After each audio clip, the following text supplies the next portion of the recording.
Grabe, ang init dito. 48 degrees Celsius today. Pwede mo na ikape ang tubig sa gripo. Kung itong dates, kung kailan na sobrang init ng panahon, saka din siya bubunga.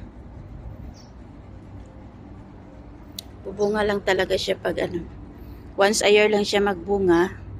Tapos summertime.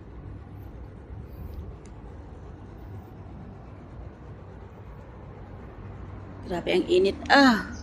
Nakakapaso. Bandong ta.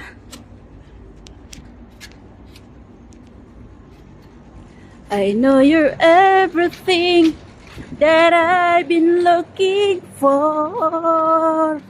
Oh! Init! Pasok tayo, pasok!